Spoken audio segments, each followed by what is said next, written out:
Bangladesh cricket দলের আজকের অসাধারণ জয় পাকিস্তানের বিরুদ্ধে প্রথম টি-20তেই বাংলাদেশের এক নজিরবিহীন অভিনব জয়। শেরে বাংলা স্টেডিয়ামে প্রথম টি-20 ম্যাচে পাকিস্তান 110 রানে আউট হয়, যা তাদের বাংলাদেশের বিরুদ্ধে সর্বনিম্ন টি-20 স্কোর। নিহত হন না শুধু, বরং খেলনা হিসেবে ফেলে দেন নিজেদের প্রতিপক্ষকে। তাসকিন আহমেদ 3 উইকেট ও মুস্তাফিজুর রহমান 2 উইকেট এর দুর্দান্ত স্পেল পাকিস্তানের মিড ইনিং ভাঙল। ব্যাটিংয়ে পারভেজ হোসেন ইমন অবিশ্বাস্য ইনিংস খেলেন। 39 বলে অপরাজিত 56 রান। ম্যাচে বাংলাদেশের জয়ের সোল ইঞ্জিন ছিলেন তিনি। পাকিস্তান ব্যাট করতে নেমে ধুঁকতে শুরু করে, দ্রুত 5 উইকেট পতনের মিছিল চলে। ফিল্ডারদের অনভিপ্রেত ভুলে পাকিস্তান নিজেই নিজেদের জাল বুনে ফেলে।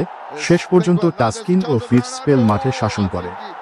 ফলো অন ব্যাটিংয়ে ইমন ও টুইদ হৃদয় 73 রানের স্ট্যান্ড গড়ে ম্যাচের গতি নিয়ন্ত্রণ করেন। শেষমেশ নির্ধারিত 15.3 ওভারে জয় নিশ্চিত।